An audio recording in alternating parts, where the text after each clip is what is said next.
நல்லா மணக்க மணக்க கறி குழம்பு ஸ்டைலில் ஒரு முட்டை குழம்பு எப்படி பண்ணுறதுன்னு பார்க்கலாங்களா? இன்றைக்கி நான் ஒரு 3 மீடியம் சைஸ் பெரிய வெங்காயத்தை வந்துட்டு ரஃபாக சாப் பண்ணி வச்சுருக்கேன். நீங்கள் சின்ன வெங்காயத்தில் பண்ணிங்கன்னா இன்னுமே டேஸ்ட் சூப்பராக இருக்கும்.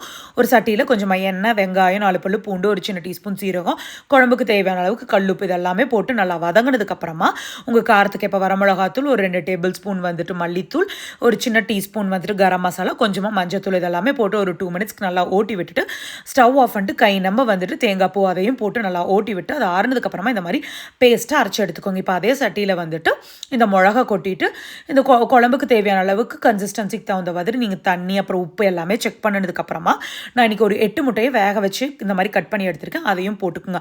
நல்லா அந்த மாதிரி நல்லா ஒரு 5 மினிட்ஸில் கொதி வந்ததுக்கப்புறமா ஒரு 2 பச்சை முட்டையை எடுத்து அதில் உடச்சி ஊற்றிட்டு ஒரு 15 மினிட்ஸ் நல்லா தளன்னு கொதிக்க விட்டதுக்கப்புறமா கை நம்ம வந்துட்டு மல்லித்தலையை போட்டு ஸ்டவ் ஆஃப் பண்ணிடுங்க. இப்போ தாளிக்கிறதுக்கு கொஞ்சமாக எண்ணெய், கடுகு, கருவேப்பில் போட்டு தாளித்து கொட்டி இறக்கி சாப்பிட்டு பாருங்கள். சும்மா பட்டாசாக இருக்கும். கண்டிப்பாக ட்ரை பண்ணி பாட்டு எப்படி இருந்துச்சுன்னு கமெண்ட் பண்ணுங்கள். இந்த வீடியோ பிடிச்சிருந்துச்சுன்னா பசு விலாக்ஸ்க்கு சப்ஸ்கிரைப் பண்ணிக்கோங்க. தேங்க்யூ.